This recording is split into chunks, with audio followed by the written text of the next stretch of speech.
Welcome to Ask GMBN Tech. This is our weekly Q&A show. You get to ask the questions, I give you the answers.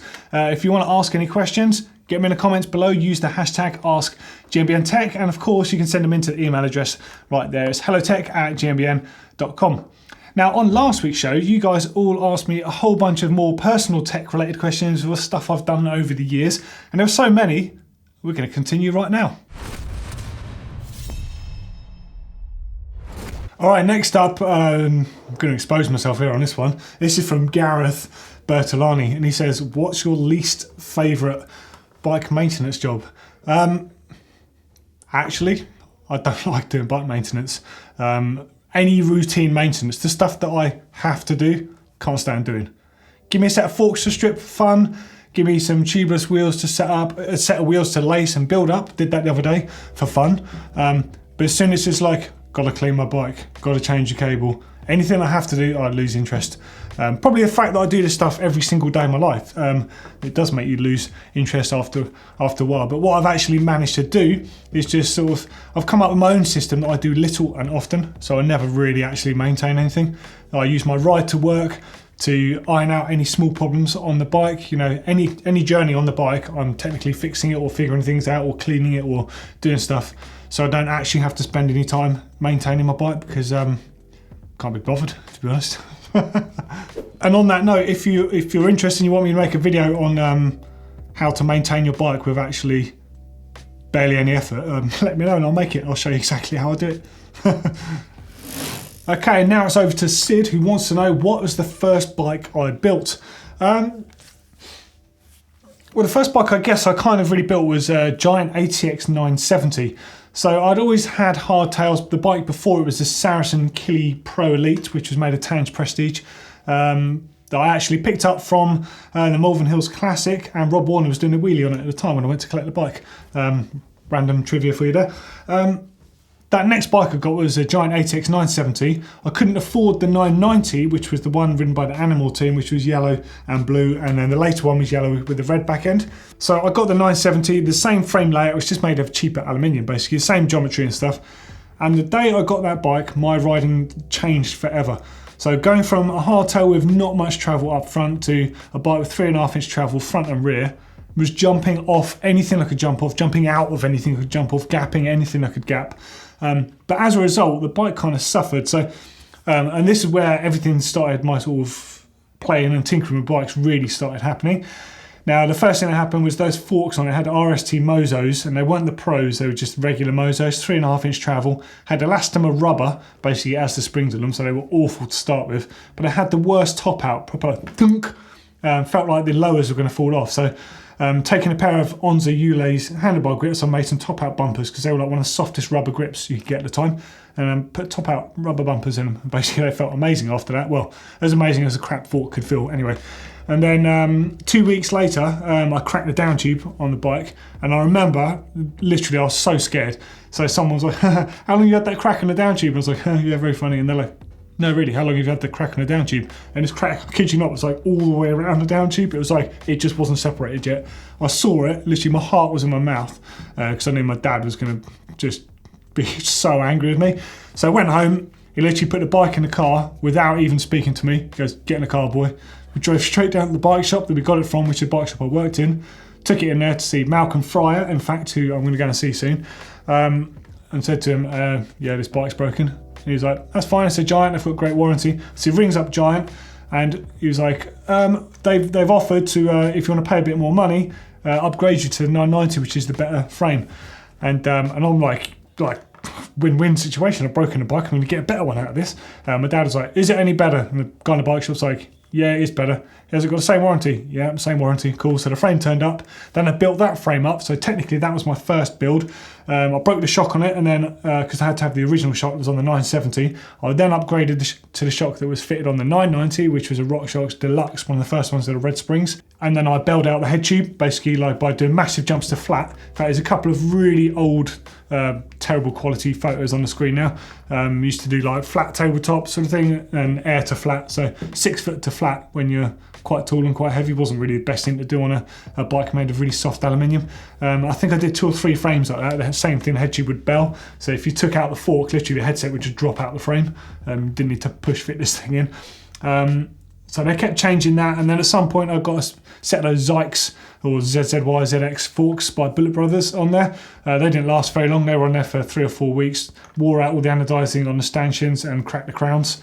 So warranted, got rid of those and bought a set of Bomber Z1s. In fact, I did a deal with a local bike shop. I swapped them for the Z1s, and they were like, we've got these Zykes forks. They're worth loads more than Z1s. I was like, you're never going to sell those. And, in fact, they were still on the shop in that bike shop for about 8 months afterwards. So definitely did better out of that one. And then after a while, they stopped doing the 990 and they had the ATX 1000, which is the weird sweeper one with the banana-shaped linkage. Had one of them, did the same thing to that. And then they gave me an ATX 1, and they basically said, don't ever ring us ever again. Don't want to hear from you. So they gave me this really good frame. It was a Rob Warner design frame. So I got that frame. I went up to Recycle in London and swapped it for a Cannondale Trials bike, basically. So yeah, that was pretty good. Worked out that way. And then I copied Martin Ashton for a few years. And I bought myself a Kona Stinky 5 from Mountain High in Rittmansworth. And I was always chopping and changing everything, really. So it wasn't a particular first bike I built. It was just like lots of stuff going on, lots of my bikes. Mainly sort of crisis management. You know, I'd break something and need to go riding the next day. So it'd be swap something out from another bike and do that sort of juggling around. And then never really looked back. Everything was been building bikes since then, really. All right, next up, this is a cool one. So this is from C. Higgins MTB. What's the one bit of bike tech that you wished existed? If I could have any single product tomorrow, it would be a way of inflating and deflating my tyres on the go. Something you see in off-road cars like the Hummer H1. So when you're doing rock crawling and off-road driving, you can actually change and pressurise each individual tyre on the go to give yourself more traction or to pump it up so you can decrease rolling resistance. A lot of the riding I do now, and a lot of the riding I've always done, has involved sections on fire road or even country lanes to join up the sections of trail. And as a result, you end up either compromising with a faster rolling tyre that doesn't grip as much, or if you're running a softer compound tyre, you end up running them really firm to try and get the maximum rolling speed. Whatever happens, I'm sacrificing traction basically at the expense of rolling resistance. So in an ideal world, if I could change the tyre pressure on the fly, I'd be a very happy person. Now I'm aware that some people have done it, and the ones I've seen, they seem to work quite well, but they're not exactly the cleanest looking devices. Now my idea would have had, instead of a spoke, having a hose that goes straight into the tyre, and you have an inflation device inside the hubs, so you can stash these things away. But I'm not sure really if that would ever work, but I think that's what I would have if I could have anything. All right, so this one's interesting. It's from Ethan Merklian. What's the geekiest, most tech weird thing you know about bikes? I don't know, to be honest. There's I know lots of random stuff that I never really think's that geeky until I just sort of start randomly reciting stuff, which I quite often do to Dan, the cameraman, when I'm sort of just telling him about where things came from.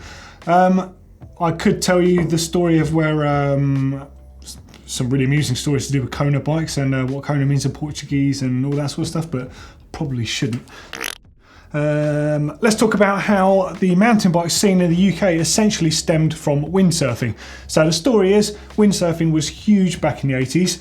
Obviously it's still pretty big globally, but in the UK they used to do it on lakes, and a lot of those lakes that suffer on days when there's no wind. Obviously you can't windsurf when there's no wind. Now some of the top pro guys started bringing back mountain bikes from the USA, which had just become a new thing over there. And they'd ride them around the lakes and around us, because they were often in old field and quarries. They'd ride them in these quarries and stuff while they're waiting for the wind, basically. And some of the people that were there in the original days had the idea, well, why don't we do more with mountain bikes, because these things are pretty cool. Now, at the time, there was Stiff, which is and still is, a really fine bike shop in Leeds. It used to be Stiff Sailboards. Then there was Leisure Lakes, which is a really cool chain, like the independent chain bike shops in the UK. Leisure Lakes, use your loaf, where that came from. There's a whole bunch of things. In fact, Orange Bikes was born from the windsurfing thing as well. So Lester Noble, he used to work for a sailmaker called Tushingham. And the first, arguably, British mountain bike was the Tushingham. basically designed by him, and pretty amazing. And that later went on to be orange bikes. That's a very short version of that story. And then even in the US, Jeff Stieber used to make sails and booms and stuff like that for sailboats and windsurfers, and that led him into making mountain bikes eventually. So quite a lot of the bike industry weirdly stemmed from windsurfing. So that's a geeky fact for you. Oh, and also Jeff Stieber, he makes guitars. Check out his Instagram handle, Stieber Guitars. Very cool, and his guitars are beautiful. So he basically buys a body and sort of makes them look like rough vintage guitars and strings them and puts some necks on them and stuff. Really, really nice, like the Stieber Bluesmaster. Lovely bit of kit, that. All right, next up, oh, this is from Bowser. So this is someone from work. What's your favourite custom pro bike paint job of all time? Only one. No such thing as only one, mate. Like, there's far too many nice ones out there.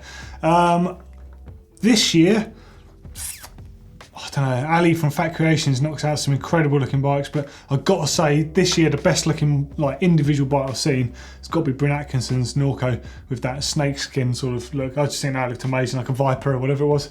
I forget the particular name of snake, but that just looked mean. It looked really, really cool. Previously is Dylan Dunkerton from the Coastal crew. He had a specialised demo, I don't know if it was which model, downhill bike, and it had a kind of real tree camo wrap to it. Now that was awesome, I love the look of that.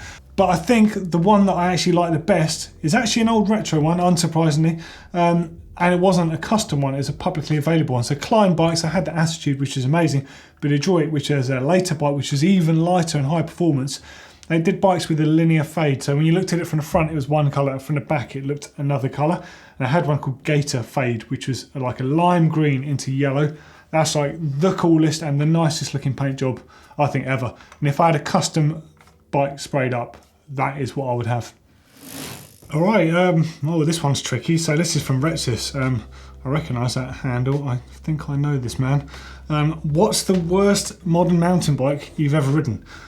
Do you know what, I worked from 2001, mid 2001 to 2017 really, on one of the leading mountain bike magazines, and over the years I tested so many different bikes, and some of them are just, I don't even want to waste my breath on, to be honest. Some of them are awful and a lot of them are amazing, but these days it's actually really hard to find a bad bike.